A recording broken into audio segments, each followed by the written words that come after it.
Man is his own university. La vie est un choix. Quel est votre choix? La pauvreté ou la richesse? Ici, le choix est vite fait et connu. C'est la richesse, la prospérité, le bonheur, l'abondance, l'éducation honnête, l'amour, le pardon et le partage. Vous êtes né riche et heureux pour être riche et heureux. La richesse et le bonheur sont des droits à manifester. Ne laisse personne te dire le contraire. Même pas moi, coach Simon Ouedraogo. Nos conférences, séminaires et formations sont taillées sur mesure pour vous. Bonjour mesdames et messieurs, bonjour à vous, bonjour à tous les candidats du succès. Merci pour votre connexion, merci pour votre fidélité. Encore et encore, et avec toutes les puissances bienveillantes de l'univers, nous capitalisons les énergies positives afin de vous donner des informations capitales et substantielles pour votre avenir et surtout pour l'avenir de vos arrière-petits-fils. Aujourd'hui, l'information du jour, le sujet du jour ici, vraiment, faites encore une fois une pause comme d'habitude, respirez à fond et recevez ça parce que ça va vous aider. C'est une question que je vais développer pour vous et peut-être que ce n'est pas la toute première question. C'est une question que si je pose, ça permet à des milliers de personnes de faire une pause également dans leur vie et réfléchir et vous allez voir que de façon naturelle, tu seras inspiré parce que la motivation est la petite sœur de la détermination. Et la détermination est la petite sœur de la motivation, donc de l'inspiration. Donc, si je te demande, veux-tu être inspiré ou motivé? Moi, je préfère, à travers mes vidéos, vous pousser à ce que vous deveniez des hommes inspirés que des hommes motivés. Parce que la motivation, c'est périmé. Tu peux être motivé sans être déterminé. Tu vas voir que ça ne va pas aller loin. Si tu es déterminé également et que tu n'as pas de l'inspiration, ça ne passe pas. Voici la question, tu es né où? Voilà une question encore qu'il faut noter, parce que je pense que j'avais déjà parlé de cette question, mais il faut que je répète, tu es né où? Parce que le lieu de ta naissance déjà, le pays de ta naissance déjà, tu dois prendre conscience de ça afin de travailler, afin de savoir où tu es ou qui est-ce que tu seras. Moi personnellement, en 2009, j'ai eu, je vais dire la chance, et je vous rappelle encore une fois la citation de Napoléon Hill qui a dit que la chance est la fille de la préparation. La chance est la fille de la préparation. Donc je vous informe que j'ai eu la chance, pour ne pas vous dire que je me suis beaucoup préparé, en 2009 pour aller en Europe, plus précisément en France, pour une activité de cinéma au nom de mon établissement lycée Nelson Mandela à Ouagadougou, ici au Burkina Faso. Mais étant donné qu'en 2009 déjà, j'avais commencé également à observer, j'étais l'enfant du village, je partais au village, je voyageais déjà, je cultivais. Donc le sens de l'observation était vraiment quelque chose que je vais appeler un acquis. Donc que ce soit à l'école, j'observais les enseignants, en classe, j'observais les étudiants. Donc vraiment, j'ai passé ma vie à étudier les gens, à observer. Et quand nous sommes arrivés en Europe, et dès l'aéroport de Toulouse-Blagnac, j'ai commencé vraiment à avoir ce qu'on appelle un choc mental. Mais certaines personnes, je ne suis pas allé seul, étaient vraiment préoccupées par les photos. Bon, on ne peut pas aller en France sans prendre des photos. Moi aussi, j'ai des photos. Vous allez voir quelques photos dans la vidéo. Mais ça m'a vraiment tabassé l'esprit, ça m'a vraiment calmé. Même si j'étais calme, j'ai commencé à regarder le pays de Toulouse. On a beaucoup bougé, on a bougé dans quelques villes, Tarbes, Bagnères de Bigorre et Lourdes et tout ce que vous pouvez imaginer. Et je me suis dit, ah bon, hein, les doulas disent Abetenle, ça veut dire c'est comme ça. Donc je me suis dit, bon, là, ça veut dire que là où je suis né, là, il faut que je redouble d'efforts. Mais regardez ce que j'ai décidé de faire comme étude. J'ai dit, je vais prendre de façon aléatoire les jeunes Français que j'ai connus. On avait des amis dans le club de cinéma et tout. J'ai dit, je vais les suivre de près pour voir. Et ce que je me suis dit, tu sais, tous ces jeunes-là vont réussir. Bon, c'est vrai, la réussite a des niveaux. R1, R2, R3. Il y a d'abord la réussite. Il y a la réussite plus 1. la réussite plus 2, la réussite 5 étoiles, la réussite 7 étoiles. Mais la réussite même sans étoiles, ça veut dire que tu manges bien, tu bois ce que tu veux, tu es à l'abri du besoin, c'est-à-dire manger, boire, dormir n'est pas un problème pour toi, te marier n'est pas un problème. Scolariser et payer la scolarité, éduquer tes enfants, c'est pas un problème. Avoir une maison, c'est pas un problème. Avoir un moyen de déplacement, généralement une voiture, ça c'est pas un problème. Participer à des concerts, des jeux, allez-y même suivre un match de football, c'est pas un problème. Ça, c'est la réussite avec R100 étoiles. Maintenant, quand tu commences à réussir maintenant avec une étoile, ça veut dire que tu es parti au-delà de là et vous pouvez aller prendre la pyramide d'Abraham Maslow pour vous cultiver et monter. Moi, je me suis dit en 2009, tu vois tous ces jeunes qui marchent dans la rue en France, là, la réussite. Les jeunes lycées, on est parti dans des lycées, Jules Ferry, des petits, il y a quand même des lycées, on est parti dans assez de lycées. Bon, moi, je me suis arrêté au milieu de l'établissement, j'ai dit, tu vois tous ces jeunes-là. Ouedraogo, c'est ce que je me suis parlé, dit fils de Ouedraogo. Je ne vais pas vous donner le nom botanique de mon père et de ma mère ici parce que c'est pas poli. Mais j'ai dit fils de temps, j'ai même prononcé, j'ai dit toi, ton destin là, c'est toi ton avenir qui est bizarre, douteux. Et là ils sont là en train de marcher.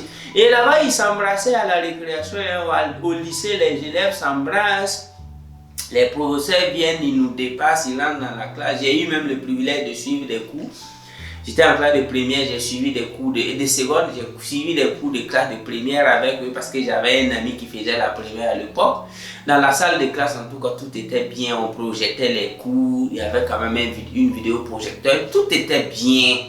Les jeunes même avaient l'autorisation, je ne vais pas dire l'autorisation du lycée, mais les jeunes s'embrassaient en classe et à l'absence du professeur et dans la cour de la récréation. Moi, je me suis arrêté, j'ai dit, tu vois, tous ces gens-là, eux, ils n'ont pas de problème avec la vie. En tout cas, le succès que toi, tu cherches là, c'est-à-dire manger, boire, dormir d'abord, qui n'est même pas sûr avec toi. Eux, là, ils auront ça. J'ai décidé donc de prendre ces jeunes-là. Et on a échangé des contacts, on est sur Facebook ensemble. J'ai décidé de les pister. Chaque année, je m'en vais voir les évolutions. Comme des scientifiques qui font des expériences. Il y avait même un jeune là, il s'appelle Lucas. Il était dans ma famille d'accueil. Il avait 5 ans. Quand je venais, il pleurait parce qu'il a beaucoup aimé mon affaire. Puisque je suis un babysitter, j'ai eu à faire du babysitting depuis mon enfance. Dès l'âge de 7 ans, j'ai été babysitter jusqu'à 16 ans. Donc comment je prends ton bébé, mais tu vas respecter. Hein? De A à Z, je sais comment ça se passe en fait. C'est donner naissance à un bébé là, vous savez avec moi, c'est pas possible. Mais donc je me suis tellement bien occupé du jeune homme de 5 ans là que ses parents étaient tellement contents de moi, ils m'ont donné assez de jeux. Il y a eu même une proposition de si je pouvais même revenir pour m'occuper du petit là. J'ai dit mais et s'il grandit, je passe où? J'ai dit bon, moi j'ai pris conscience, ce que j'ai vu ici, on a fait 12 jours, moi j'ai fait 12 jours. J'ai dit ce que moi j'ai eu en 12 jours là. En tout cas, si la France veut que moi je donne 2 millions de dollars ou 2 millions d'euros pour ça, en tout cas quand j'aurai 1 million d'euros par jour, je suis capable de donner 2 millions d'euros pour pouvoir payer la France ou du moins payer la famille ou payer tous ceux qui ont contribué à ce que je sois en France en 2009 pour 12 jours. Je suis capable de payer ça à 2 millions d'euros parce que c'est que moi j'ai appris. Parce que quand tu es un esprit ouvert, quand tu respectes tes ancêtres, quand tu es connecté, quand tu pars à quelque part, même en une journée, tu ramasses tout. Moi, j'ai eu beaucoup de choses. Donc, je me suis dit, ah bon, c'est comme ça que vous vivez. Donc, le jeune de 5 ans, moi, je lui ai dit que je vais le suivre de près. Et lui, là même, son succès est plus clair que pour moi. Donc, moi, je suis venu en Afrique, je me suis dit, je suis allé rapidement à Gawa pour faire du manœuvrage, je commence à vendre tout. Personne même ne savait que moi j'ai déjà pris un avion parce que vraiment je me suis dit il faut que je prépare mon avenir moi-même. Je me suis mis à bosser tout ce qu'il faut bosser, tout ce qu'on peut bosser, moi j'ai bossé. Et tenez-vous bien qu'en 2010, 2012, 2013, 2015, chaque fois quand je rentre sur Facebook pour regarder les photos de profil, je vois que les photos de profil changent. J'ai commencé à voir que les gens ont commencé à se marier. Ceux-là même qui n'arrivaient même pas à avoir une bonne note que je connaissais. L'enfant là, 2009, il avait 5 ans. Donc, 2009-2022, c'est combien d'années? Voyez-vous, ça fait 13 ans. 13 plus 5, ça fait 18 ans. Ça veut dire qu'en 2022, aujourd'hui, il a 18 ans. Je suis allé sur ça, j'ai tapé son nom aussi pour voir s'il est sur Facebook. Oui, il est sur Facebook. Mais quand je vous montre, si tu vois sa photo de profil, en tout cas, il est arrêté avec un iPhone 13 là. Les activités qu'il mène déjà, c'est pas mal. Je me suis dit, tu as vu, non? Si tu étais venu en Afrique, dormir, suivre le système éducatif qu'on a tracé pour vous là. Tu connaissais ton sort, non? J'ai commencé à regarder les amis, les un à un sur Facebook. La majorité se sont mariés. Ils vivent une vie normale, ils vivent ce jeu. Je reviens maintenant faire cette même étude autour de moi. Ceux qui étaient des premiers des classes, c'est-à-dire, on a été à l'école avec des gens qui avaient la rage de réussir. Hein. Ils faisaient tous les exercices. Même les exercices que les maîtres n'ont pas donné, l'enseignant n'a pas donné, il y a des gens qui traitaient des exercices. Ils sont en avance et tout, coup d'appui par-ci par-là. Mais à l'heure où je vous parle, il y a d'autres qui continuent de faire des concours. Moi, je connais des camarades de classe qui continuent de faire des concours. Je connais d'autres là, bientôt leur âge là va dépasser. En français facile, parce que le gouvernement aussi a mis des stop-loss.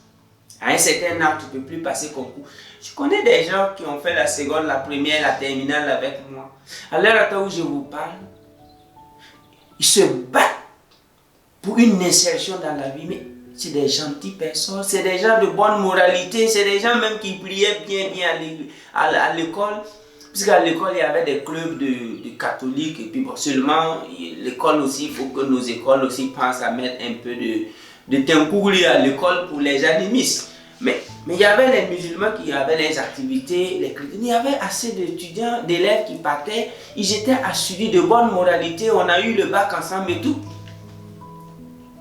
Mais comme ils n'ont pas goûté à l'autre chose, comme ils n'ont pas pu avoir autre connaissance plus que ce qu'ils ont appris à l'école, je ne suis pas en train de dire qu'il y a d'autres qui n'arrivent pas à manger 3 repas par jour, mais j'aurais bien voulu que toute cette promotion, tous nos camarades là, à l'heure là, qu'on ne soit plus en train de parler de boulot, quoi. Qu'on soit en train de donner du boulot à nos petits frères. Mais je suis désolé de vous informer.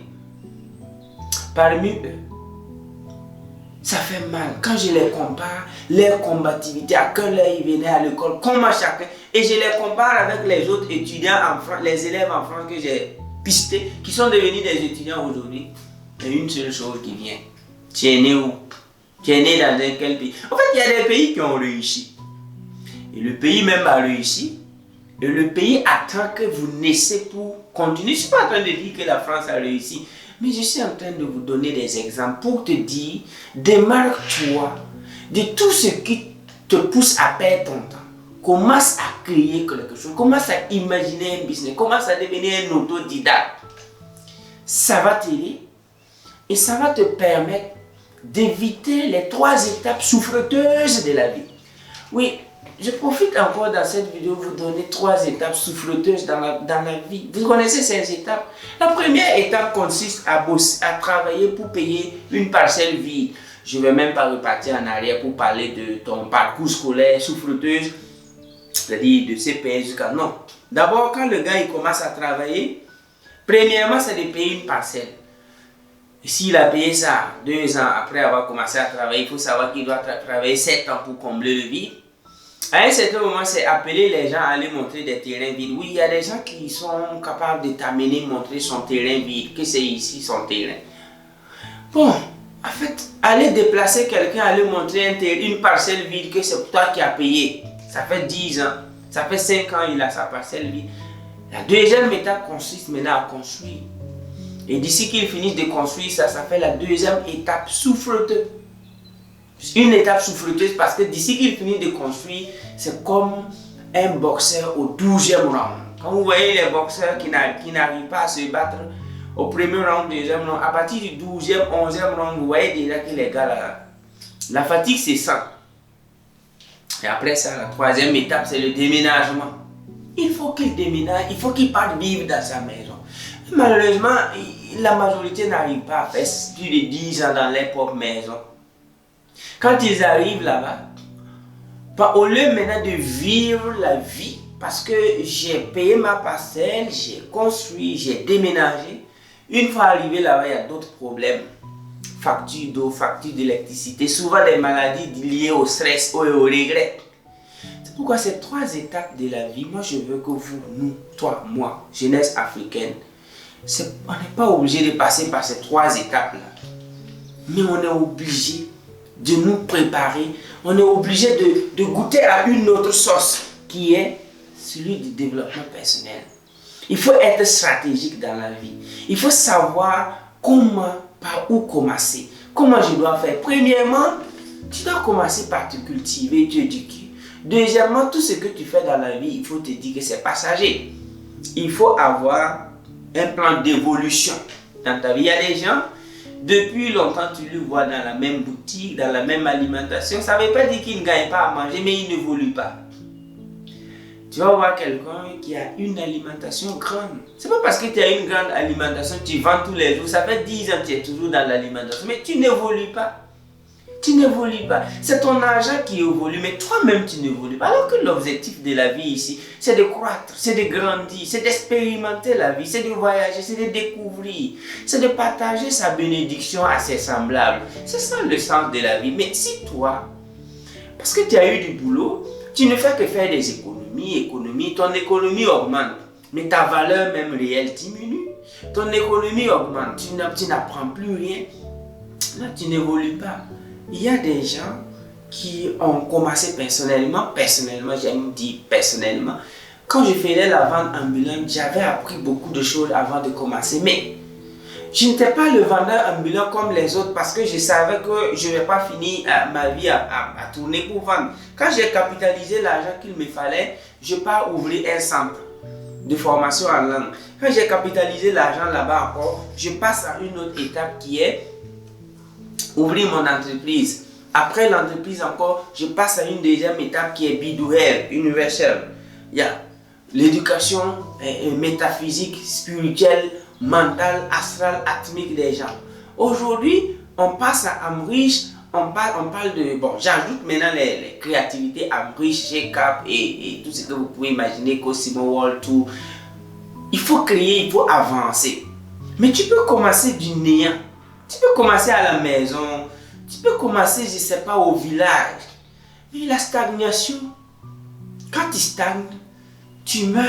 Quand tu stagnes, tu n'es pas content. Donc peu importe le métier que vous faites, vous devez avoir un plan d'évolution.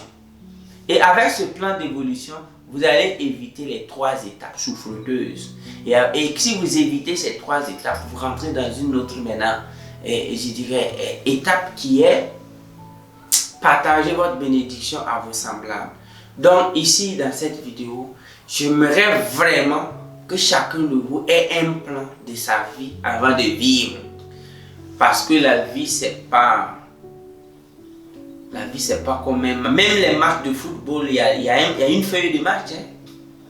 Même le match de football, avant qu'on commence, là, chacun connaît son aile, chacun sait son poste et le rôle du fait qu'on l'a placé à un point X du terrain, tu sais ce que tu dois faire. Mais pourquoi les gens veulent s'élever pour vivre, pour comprendre? Donc moi je vais vous quitter dans cette vidéo en vous laissant une très grande citation qui m'a aidé de Sun Tzu. Il a dit: Wise win before the fight and ignorant fight to win. Les sages gagnent avant de combattre et les ignorants combattent pour gagner. Je veux que vous soyez dans cette logique de la sagesse qui consiste à gagner avant de combattre. Celui qui a gagné avant de combattre, c'est qui? C'est celui qui a la feuille, une feuille de route de sa vie. Voilà. Une simple feuille comme ça, où tu sais ce que tu vas faire dans ta vie. Qu'est-ce que tu es là pour faire? Tu peux corriger, tu peux écrire au crayon et améliorer. Mais ne même pas écrire ce que tu as envie de faire sur cette terre-là. Et avoir ça comme ta pierre d'identité. Tu rejoins maintenant l'autre partie pas positive de ce que Sun Tzu a dit. Les ignorants, et ils se battent pour gagner. Mais les sages gagnent avant de se battre. Donc dans tous les 2 cas, nous devons nous battre. Dans tous les cas, on n'a pas le choix. La vie est un combat, je suis conscient. Mais il y a des gens qui mènent un combat gagné en avance. Et il y a des gens qui mènent un combat perdu d'avance. Tu veux faire partie de quel groupe d'individus? Ceux qui combattent pour gagner ou ceux qui ont gagné avant de combattre? I really, really love you. C'est pourquoi je vous dis, formez-vous. Si vous cliquez sur ce lien, vous allez avoir une formation qui va vous permettre de rejoindre vraiment les humains. Cette formation va vous permettre de découvrir assez dans le monde de la métaphysique, de l'économie, dans le monde de la sagesse, dans le monde de la liberté. Selon Roosevelt, première liberté, celle de la parole et de l'expression. Deuxième liberté, celle d'aller partout dans le monde sans avoir peur. Troisième liberté, la liberté d'adorer Dieu à ta manière. Et dernière liberté, celle d'être à l'abri du besoin. Donc, premièrement, la liberté de la parole et de l'expression. Ensuite, tu dois être capable d'être à l'abri du besoin, c'est-à-dire les petits besoins. Et troisièmement, tu dois prier Dieu à ta manière, celle d'adorer Dieu chacun à sa manière.